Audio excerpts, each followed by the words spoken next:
It's the SDG Podcast. Before we get started, you can check us out on the web at solutiondesign.com/podcast or find us on all the social medias, LinkedIn, Twitter, Facebook, and Instagram at Solution Design Group. All right, we're back again. Thanks for joining us, everybody. We're going to talk accessibility today, and I'm guessing we're going to go deeper than my knowledge, which is based on building some websites many years ago. So I think of the web when I think of it. So we have with us today Camille Westfall. Hello, Camille. And she's our expert in accessibility. Can I call you an expert yet? Sure, you like. Excellent. She's our accessibility expert. And of course, joining us is Allison Lorenzo. Hello. And Peter Lawrence. Hi there. And I'm Kyle Bacher. And when I think of defining accessibility, I think of adding alt tabs to your images and using headings and subheadings. And Camille, is that the scope and the scale of it? There's a lot more to it. It's a 1 minute podcast. Done. All right. Thanks, everybody. When we think of accessibility, we want to think of it holistically. So it's not just the web. It's not just the physical spaces, the architectural spaces that people enter into. There's also places and processes where things can become inaccessible too. So there's a wide world of accessibility out there. Okay. So what is the kind of the goal then of accessibility? Well, the goal is that every human on the planet can access the same content and the same experiences as every other human out there, no matter what their ability looks like, or may be different from one another. That's the big picture. That sounds amazing. Let's do that. Doesn't sound easy though, because I've met a lot of humans and exactly. Tend to be very different from one another, right? But it's such a worthy goal that I think, like, when you hear it, it's like, of course anyone would get behind that, right? Like, usability, equal usability for everyone is like a no-brainer. You know, it's weird in the physical world. It's weird to experience things yourself where it's like, this is a cakewalk for most everybody else. And for me, it's really difficult. What if, on those like fake parachute tubes they have where you can skydive over a fan, what if I could actually get in the air instead of just laying on that fan? That would be nice. What if I fit in a go-kart? That would be really cool. So we do stuff in the digital world though. And so when you're doing a project, when do you kind of introduce accessibility into, if we're building an application or an intranet or really anything that the user's got to look at and interact with? I think the best time is probably always at the very beginning, right? Or at least once you're ready to start building a thing, maybe during discovery when you're just finding out the problem. It's useful to even think of it at that point, I think, to consider all perspectives, because even during discovery, you're thinking about the human experience and what problems you're going to solve. And if you only consider a very targeted slice of humanity until later, if you are finding out these gaps and misses later down the process, it just becomes more expensive and more challenging to switch directions or add on that extra work. I don't know, Camille, I feel like you have we talk in the field about shifting left accessibility. So accessibility moving further towards the beginning of all of our software processes. That helps us save in cost on the long run in terms of investing effort into it, human hours or resources. But it also makes sure that the version 1.0 is not blocking anyone from using it, right? Like we're trying to be as quick as we can to that version of our reality where everyone can access the product and you have a much wider user base, much larger market share that could potentially use your product. So the more that we shift left in that process and consider accessibility early, the more we can incorporate before we launch. Do you guys? Yeah, and I've had it. Oh, go ahead, Peter. No, I've been talking too much. You go ahead. Oh, okay. I was going to say, do you guys like create, what are they called? Not user stories, different people to represent, like, hey, we need personas? To represent, that's the one, to represent, like, hey, we need to represent maybe blind or maybe just elderly or something else. Do you find yourself doing that? It's a good question. I don't think I've used personas a ton for that, although, certainly there are certain segments, like if there is a senior population, they might have unique needs and you might want to split out a persona for them for multiple reasons. But at least I have more relied on standards that are out there to make sure that we're thinking of all these people. Because if you had to come up with a persona for every single type of person, or every single type of like technology, assistive technology one might have to use, you're going to have a lot of personas, and it might be more detail. You don't necessarily need to think through their yeah, exactly. Their background life story. So the standards have already done that work and thought through everything and kind of know what exists. Yeah, the standards are built so that, and we could talk about standards next, but so that assistive technology can consume content and applications and work with assistive technology. It's actually through an assistive technology API, essentially, that's kind of built into like standard HTML and RES stuff that allows it to communicate with all those different types of technologies, so you don't have to individually code for specific accessible technologies. So that's and then one other thing I'll add here is if we think of it like the universal design principles. So like in architecture spaces and in physical spaces, we have these universal design principles where, if you think of curb cuts or automatic opening doors, those features in the physical environment help lots and lots of types of people, not just the people who absolutely need them to access, the services of that building. And it's the same with the web. So if we're including accessible sort of requirements in our standards, from the standards that we'll talk about in this conversation, I'm sure, we know that everyone will be able to access the technology a little bit easier. What's a curb cut? It's those little like concrete ramps in the sidewalks. Oh, okay. I like those. I don't have to lift my feet. Right? Yeah, just drag them right up there. Yeah, I read a little bit up on this stuff, and one of the things that stood out was that when you design for accessibility, you're helping more than just kind of that target person or persona that you're designing it for.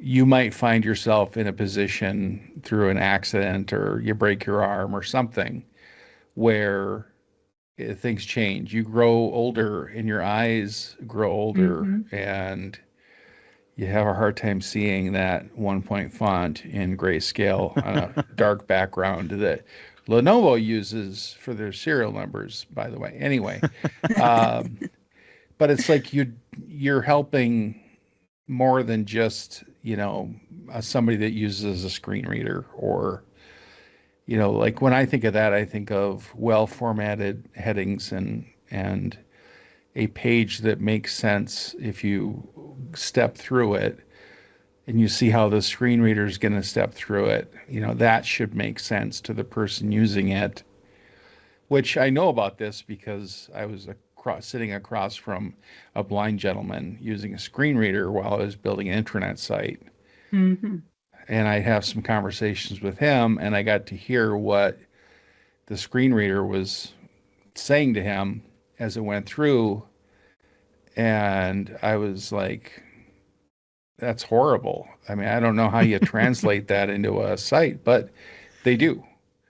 Right. And the better you make it for them, the better it is. But those layouts and having headings and subheadings and a page that has a flow to it, that helps everybody.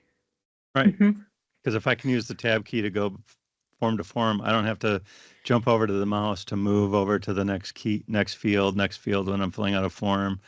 And if I can type the letter M 5 times and end up on Minnesota, or sometimes 6 because some Canadian threw in Manitoba, then it's a lot better for me.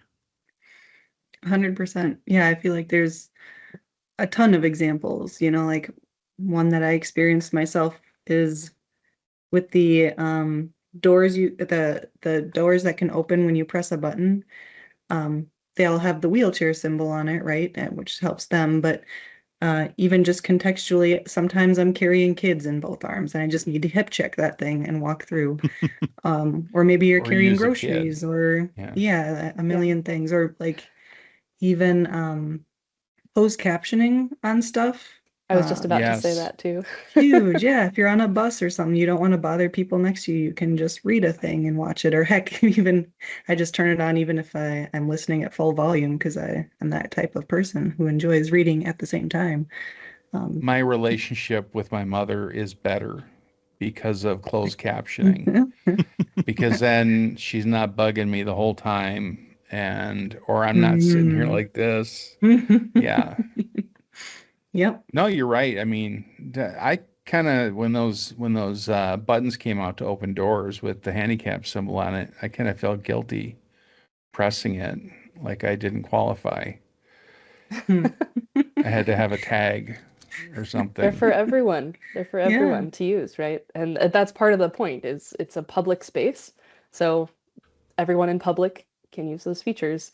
And it's the same with publicly accessible websites and applications. We want the public at large to be able to access all of the possible features they might need, right? So another way of thinking of it. Is there a gold standard website that you call out and say, these are the people that have done it perfectly? And like, is there, or is everybody close but not quite there? Or there's a few, probably too many to name here, but there's a few that are, that I can think of off the top of my head as really, really good. But the more and more organizations are doing a better and better job. There's still a lot of very bad stuff out there in terms of accessibility. And actually, one of the hot topics right now is that in the EU, some laws have come into full effect and full force in the last year. It's called the European Accessibility Act. They had about not 10 years, something like a good amount of time, many years, to get on board with accessibility standards in the EU. And in June of 2025, it started taking effect, and there's already been some lawsuits over there. Wow. In some pretty big organizations like major grocers in some countries. So it's there's lots out there, and there's still like much ground to break in the web accessibility world. We'll put it that way. Maybe they can break pop-up ads at the same time and solve another problem for all of us. Wouldn't that be great? Yeah, no kidding.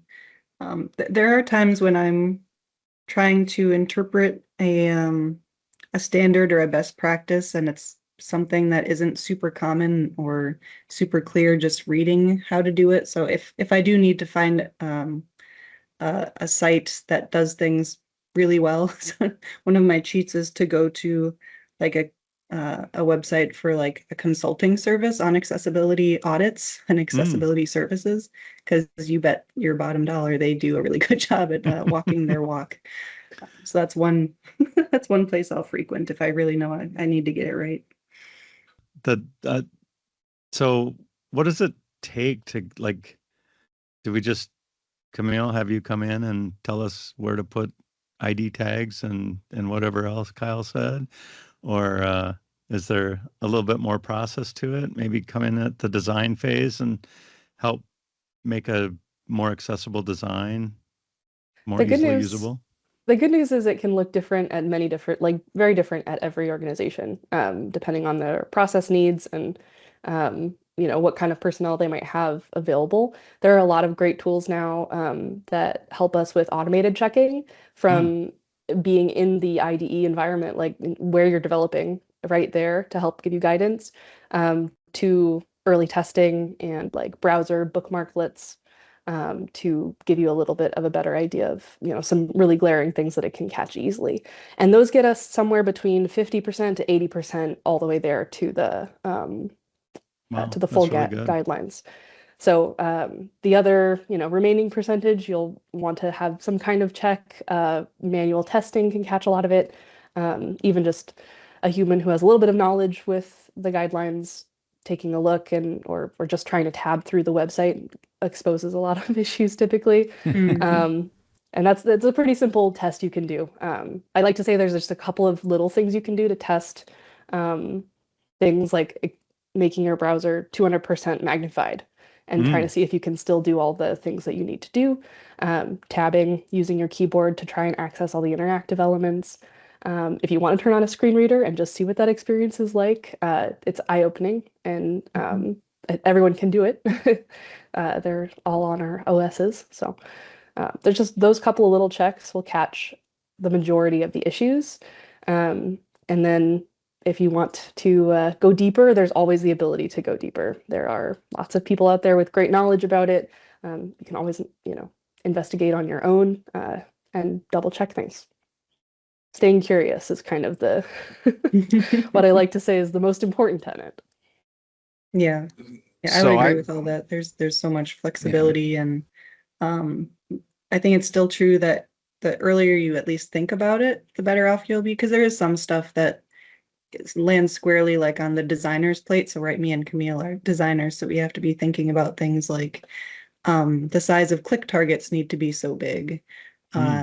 And the contrast needs to be so high, and you need to make sure that nothing is differentiated, nothing meaningful, like semantically meaningful, is being differentiated purely through color, because people can be colorblind. So you need to add something extra to be able to tell the difference between, let's say, like a success message and an error message, or if you're just using icons or something. So there is some stuff that needs to be thought of throughout the different stages, and I've seen it happen many times where it's tempting to think like, we're in such a rush, we need to get this out the door, we need to hit our deadlines, we just don't have time for accessibility right now, we'll do it at the end, we'll throw it in our backlog and we'll get to it. And sure you will. Sure you will. Sure, you'll get to everything in your backlog, of course. And the danger is, one, that you'll not get around to it at all, and two, like we said earlier, it's so much harder for some of these things to go back, because it's not just an easy like add-on necessarily. It could be like a huge structural change, especially when you're thinking about things like your focus flow throughout a page, and is that going through meaningfully? Yeah, I've looked at some sites to try to backfill some accessibility, and it was eye-opening, A, how much was missing, and B, how much wasn't going to possibly work with what we had. So it's just like, we should have started this, we should have shifted left, as Camille said. One thing, when you mentioned color, I was reading, I don't know where I saw it this week, if it was from you guys or somewhere else, but they were talking about an NFL game that they'd done solid uniform colors of red and green, which is super cool unless you're red, green colorblind, and playing in that game makes things a lot harder to recognize. Gray jerseys are great. Yeah. That's the most common one. You think somebody would have said something. Nobody thought of it, which is another big problem. If you're colorblind, then you must hate Christmas because it's all red and green. It's a dull, dismal holiday. It's all gray. This is horrible. Not jolly at all. No. So that was interesting. I think it came up. I think Jason was the one who originally Okay. brought up that example, because I think Greg, our BA buddy Greg, asked about it in the context of FIFA. Like, hey, just wondering, is there anything helping make sure that the teams, like kits, are colorblind accessible? Because I guess Greg saw one that seemed to be red and green again. And happily, while that made me curious, so I just did some Googling, and there are some pretty rigorous accessibility standards by FIFA nice. now for their kits, where you have to have a certain amount of contrast between the two playing teams, outerwear, so that fans and the players themselves can tell what the heck is going on. So that was cool to see. I'm sure that was a lesson learned through experience. Mm-hmm. Yeah. So as the industry has moved forward year after year, certain things that are really important today were not taken as seriously 10, 15, 20 years ago. User experience design was it was on the list of things we can drop because we know best. And that's just a doodle. We can make that. We don't need to pay someone for a logo. And then QA, was always on the chopping block, and accessibility hardly even made the list. It was such an afterthought of doing it.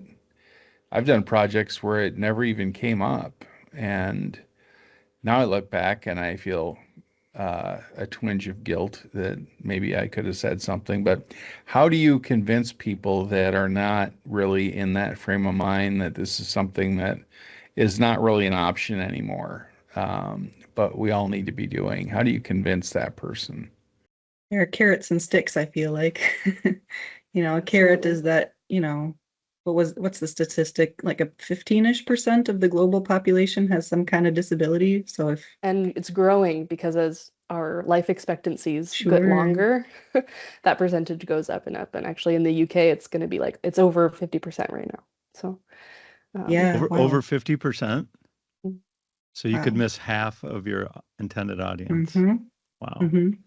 So that's money lost, right? That's business lost. And these people, if they're trying and having a bad time, they can speak out. They can let people know that your brand, your company is discriminatory, and that's not a good look. And of course, there's always the lawsuits, like Camille mentioned earlier. So there's the carrots of hey, you can get more business, and then the sticks of you're missing money, and also you could get sued, and your brand reputation totally ruined. So could somebody in Europe sue us if there's some accessibility problem with our website that they don't like? If you're operating in Europe, yes.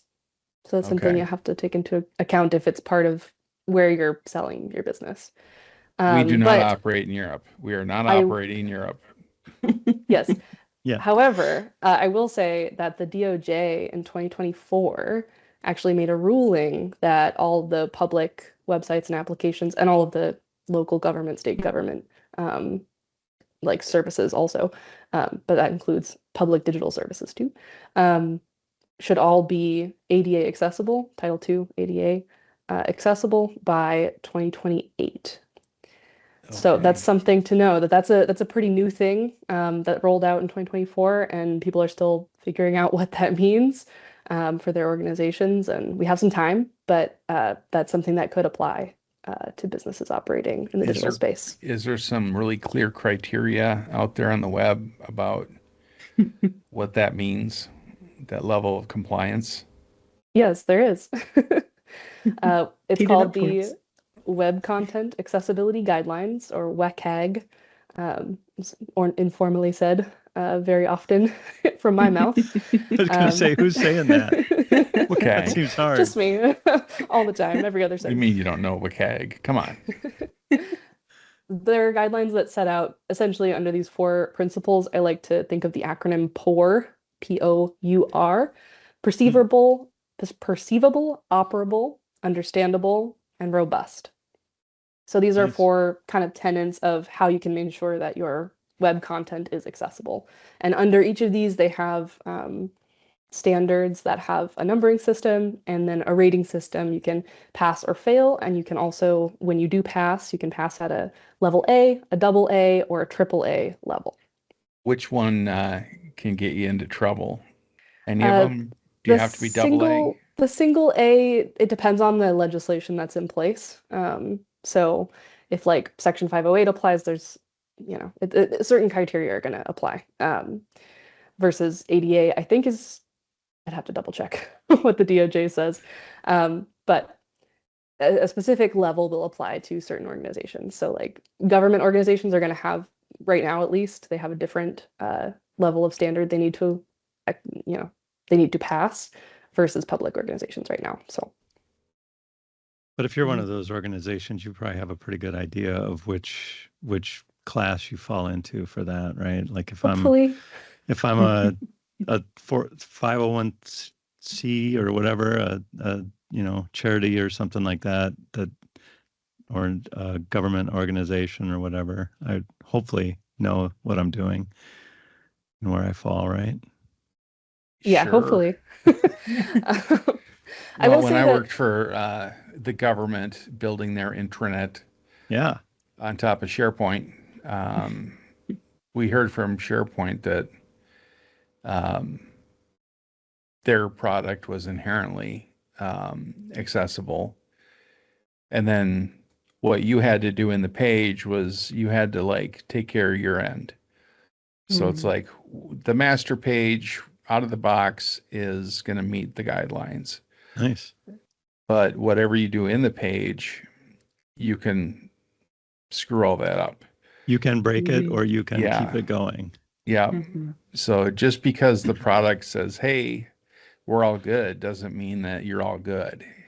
You might have some of your own work to do, which we did. Especially those ones where there's authoring. So like you're a user essentially authoring content within that product. So the product can't always say 100% of the stuff that comes out of our product is accessible at a certain level because there is that authoring aspect. So there actually are separate additional sort of guidelines you can follow, best practices you can follow for authoring tools of ways to help users who are creating content, like, you know, in a WordPress site, for example, still create accessible content, even if, you know, you're not approving it as accessible, right?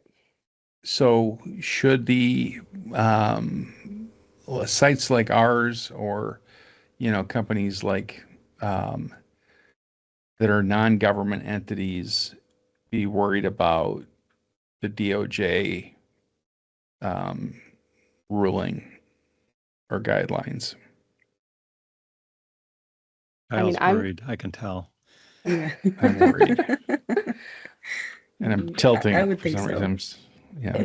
I think it will become important, and I think we're going to see some things come out, just like we're seeing in Europe right now, start to happen here in 2028 or beyond, because it is important to, if you do provide a public service, for all users to access it, right, and have a similar or the same experience if possible. So it's just something to think about. Like we have, you know, an evolving landscape and an evolving world, and you know, no one wants to get left behind, users or businesses. Yeah. And didn't GDPR kind of lead across the ocean and come into the US quite a bit? Yes. We definitely saw some ripples here. Yeah. Even though we didn't really think, oh, that's gotta be us. It was more like, well, it is now. So. And again, like Allison said, there's positive reasons to do it as well, right?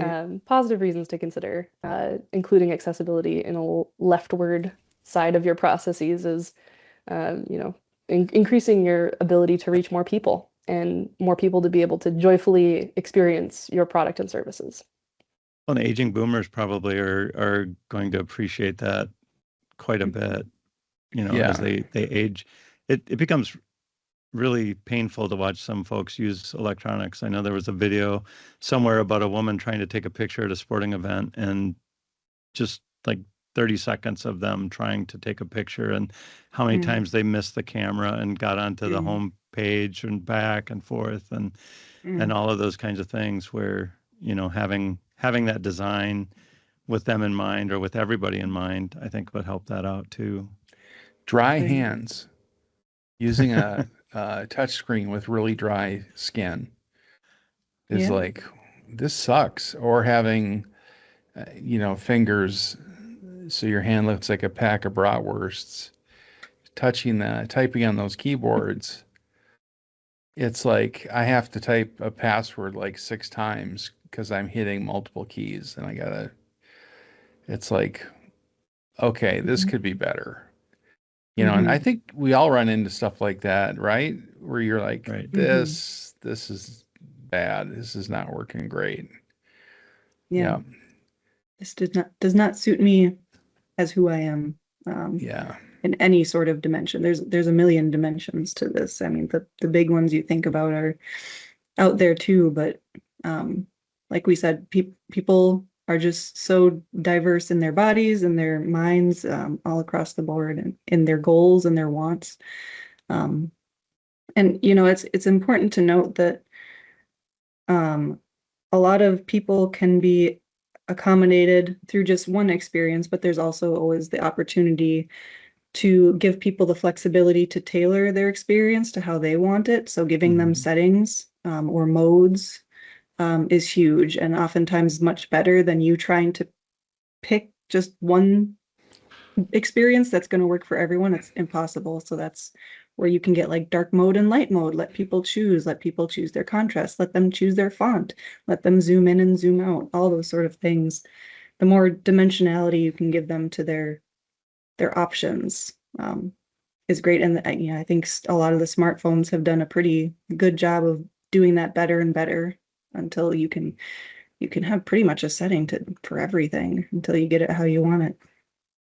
Yes, there are a good amount of accessible settings that all of us can use. Font size, color contrast, default kind of zoom settings even, that would help lots of people, not just folks who absolutely need those features, but it's one thing to think about too, that you don't need to design those into every application for users to still have those choices, right? So they still will have access to these accessible technologies and browser tools that allow them to make those tweaks to their experience, and those options kind of sit on top of your experience.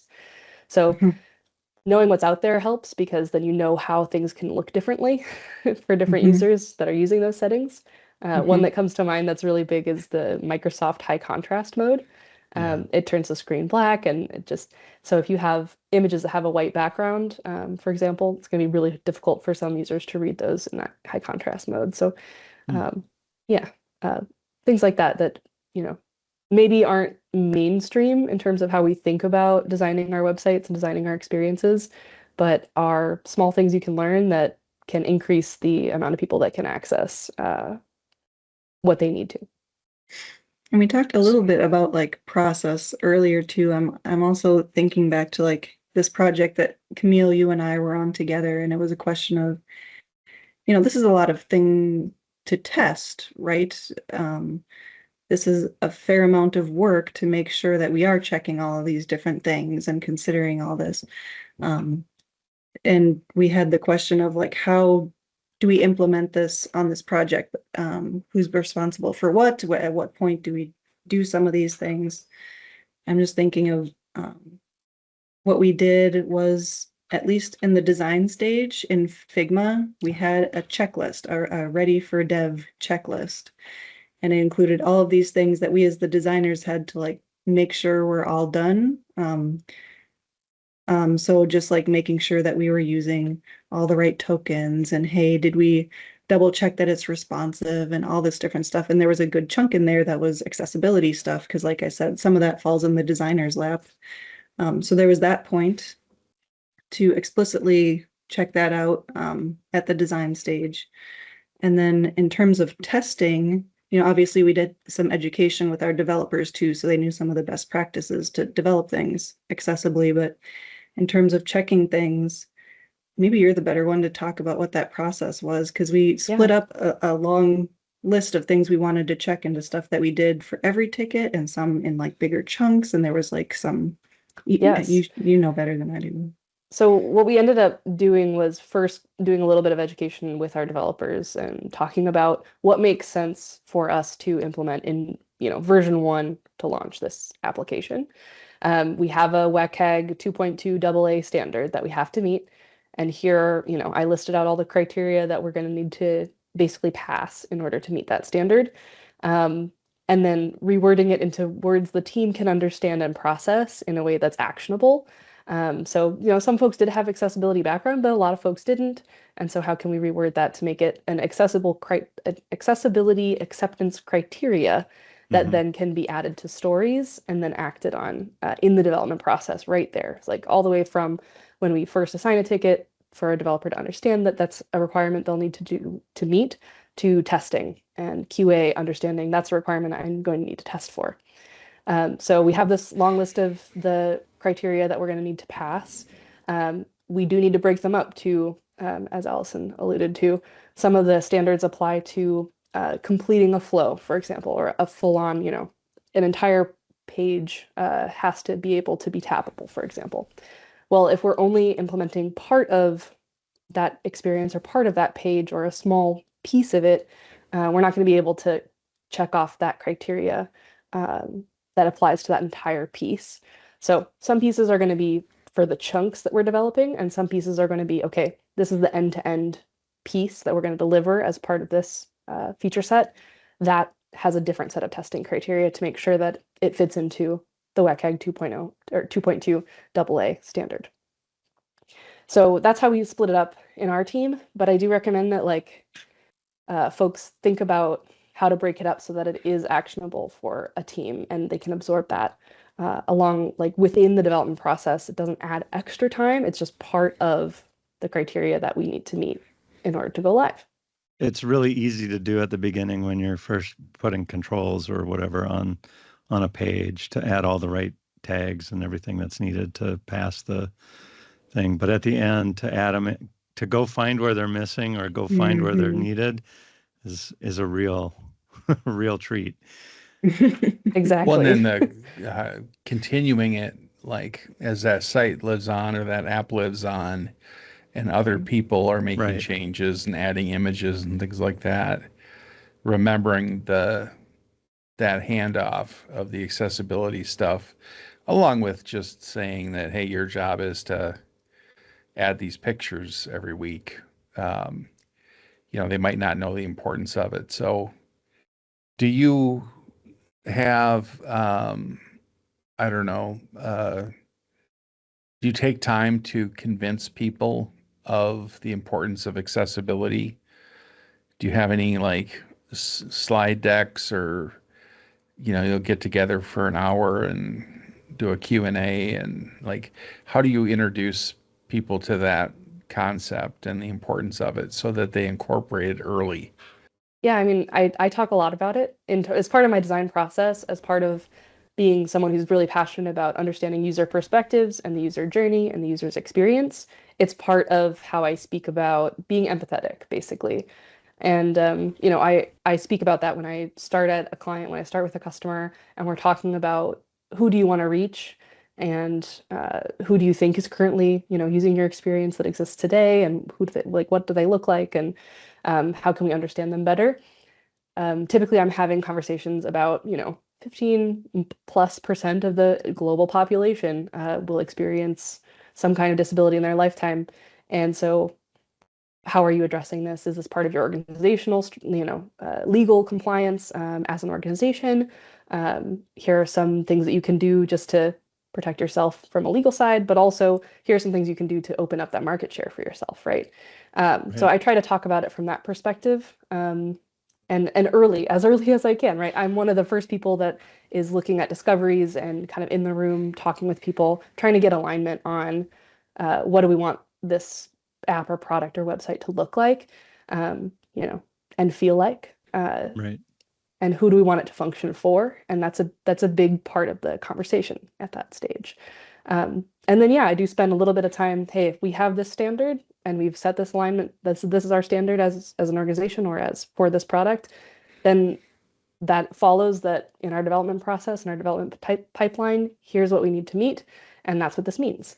And so translating it between here's what we've agreed on at a high level, and then here's the day-to-day of what needs to happen to make it happen.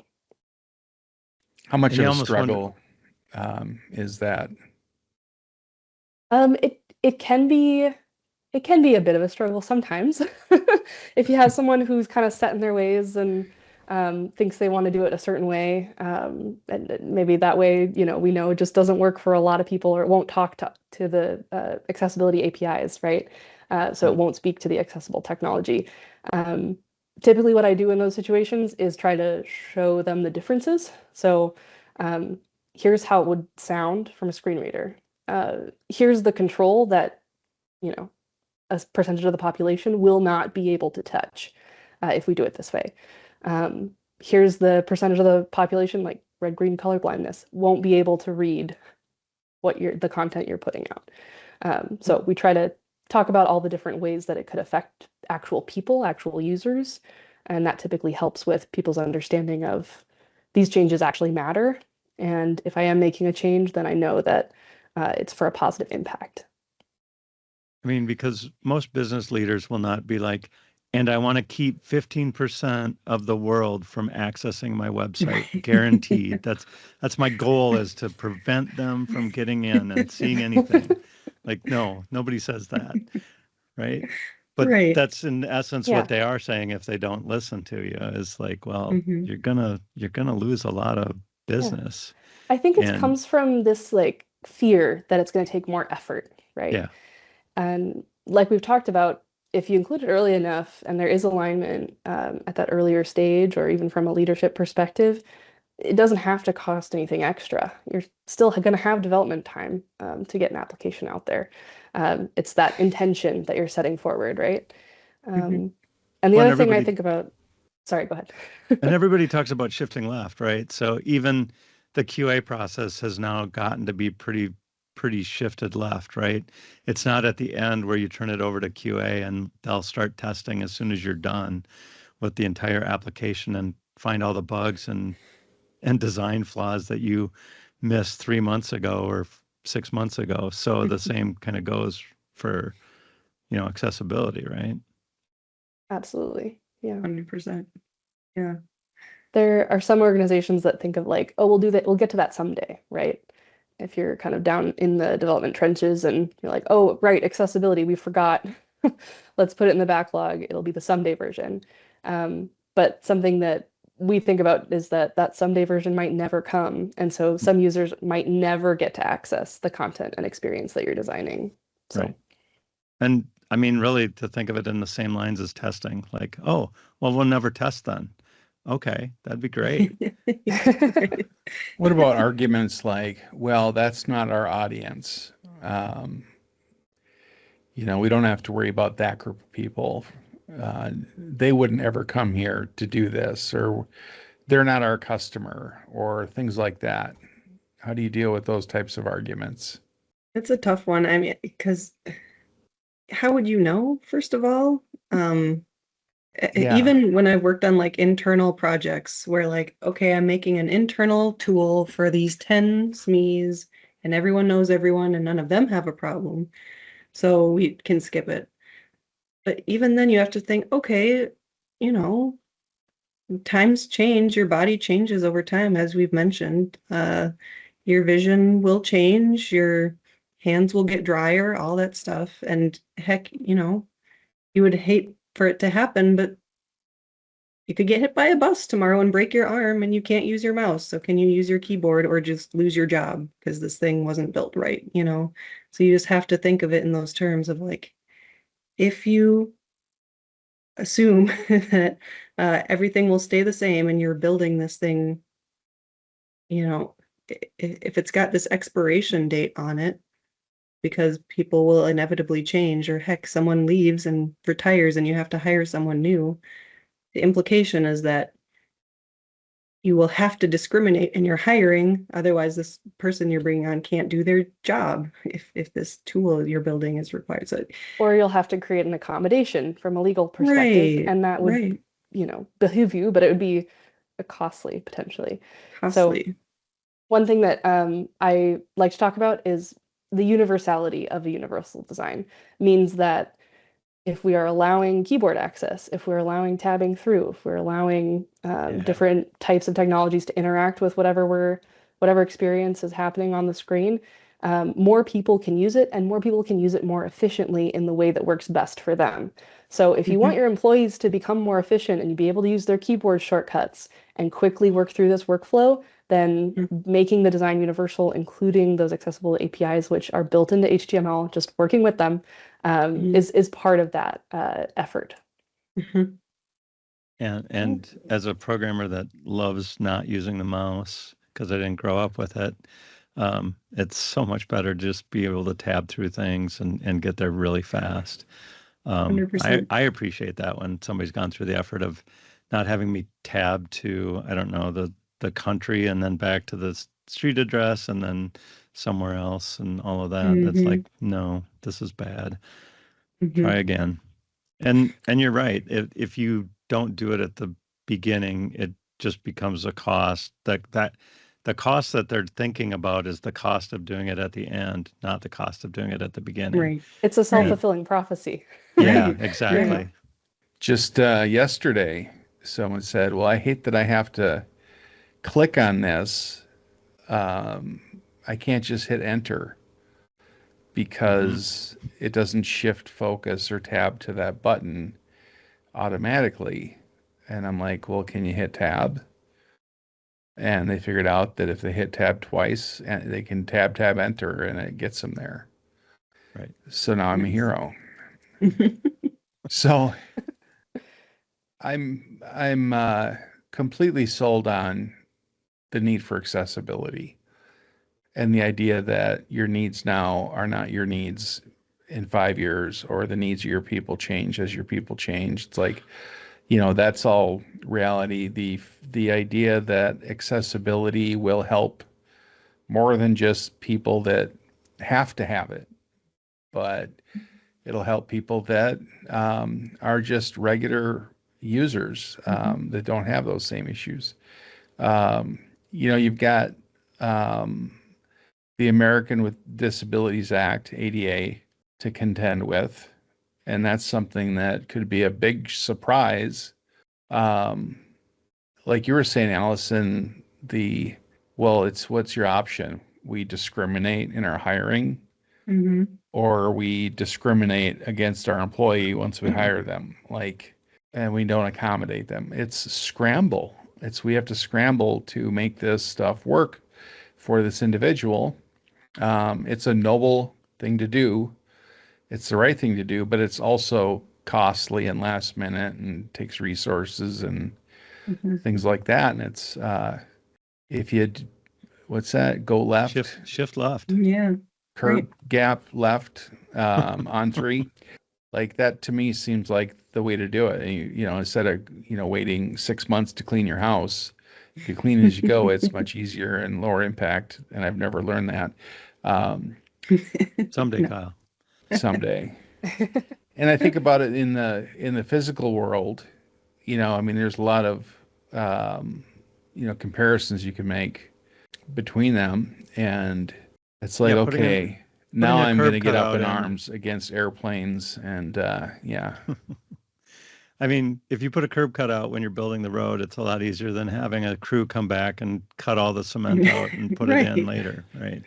So, 100%. I mean, if you shift that left, everybody benefits, and it's just an amazing experience. The one kind of, have we talked about AI? Does AI do anything for us? I thought we were going to get through without talking AI. No. Chad's not here, so we can talk about AI. There is definitely that aspect to it. Camille and I were talking, and just like AI can be a good thing or a bad thing in all aspects, it's the same thing for accessibility, right? Where if your AI is generating code that is not taking accessibility into account, it is just going to quickly magnify the amount of code out there that's not accessible. And especially if someone is generating it who is not a developer, who has no concept to even ask or check for these things, you know, they'll never even notice. You mean a product owner? Oh, sorry. Just kidding. Who knows? Who knows? Could be anybody. Not naming It can names. happen to anybody, is the, Could happen to the anyone. message now in this day and age when Right. anyone can generate anything. But it Right. is interesting. Like you could tell the AI, hey, when you generate code, make sure it's Yes. compliant with the Yeah. cool name that Camille Yes. says all the time. WCAG, but I yeah. can't- WCAG. Yeah. That's the force for good, right? Suddenly you have a ton of code being generated that's fully, well, not fully, like Camille said, it can only get like 50 to 80% the way there without human intervention and testing. But you have a lot more accessible code being generated again if people can just offload that task to the agent who can look through, because some of these, like WCAG is long and it complex, and if an agent can make that easier, that's amazing. Yeah, and some of them are really great at implementing those Yeah. guidelines into the code itself in a way that many of us non-technical people would not be able to write the code, right? There are better tools right now that use AI to implement accessibility testing that are out there now. I can think of AxDev tools and Level Access. Even Site Improve, I think, has something coming out. So there's quite a few platforms out there that can do that level of automated testing that still like helps you and can even go shifting left into the development environment in the CI and help you. So like it's still an evolving landscape, but as Allison mentioned, there's definitely like considering it as important and having a specialized tool can be really helpful because it's not a generalized skill yet across all the models. So it's just something to note. And then, a human experience where that's what we're designing, right? Is that our application or service can be used by many more humans. Some manual testing is always good.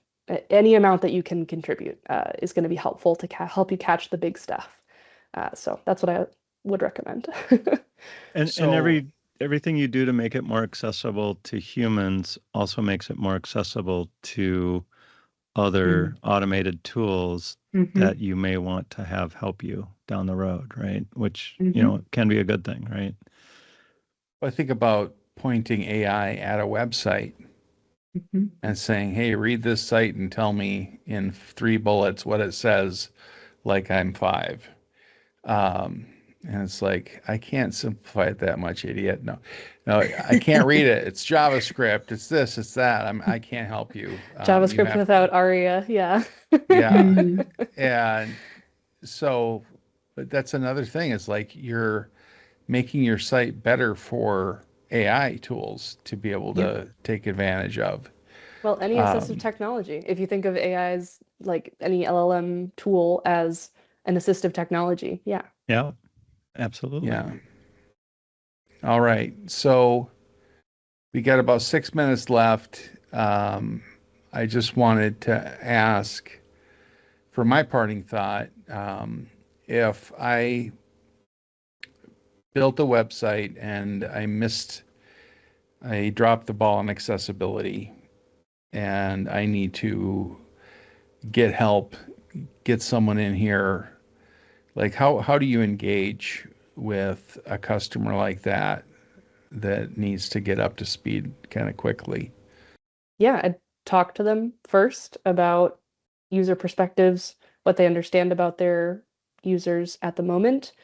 And then we'd start with either those really basic manual tests like we talked about of, 200% magnification and trying to use your keyboard through the site. Just one-on-one together, we can do that really quickly in, less than 5 minutes.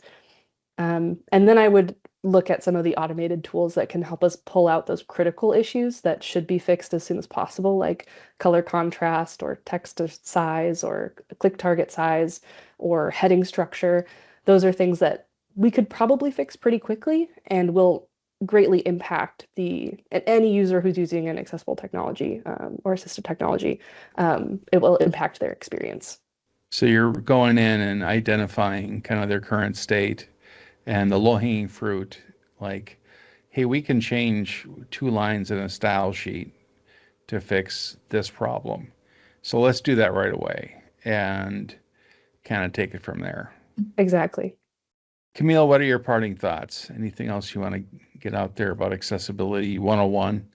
I'll just reiterate that the goal that we're always keeping in mind here is that more users can have the same experience with every service, application, website that's out there.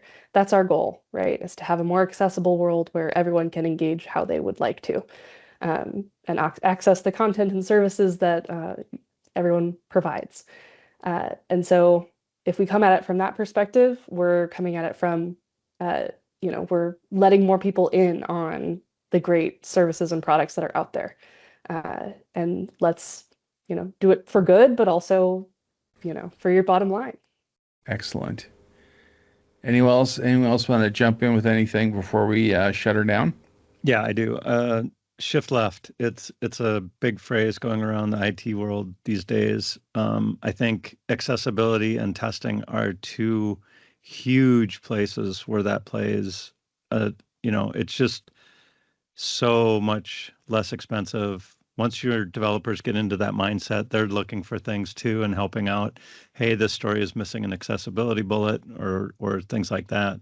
So I think if you shift that left, the cost is not what you think it is going to be, and just do it. Avoid the self-fulfilling prophecy. Right, exactly. And AI will help you, but it's not a magic wand. Yes. I'll throw in a plug. Camille has done SDG the big favor of throwing out some accessibility information on our SharePoint. So if you're an SDGer and you want to learn more, there's some stuff there.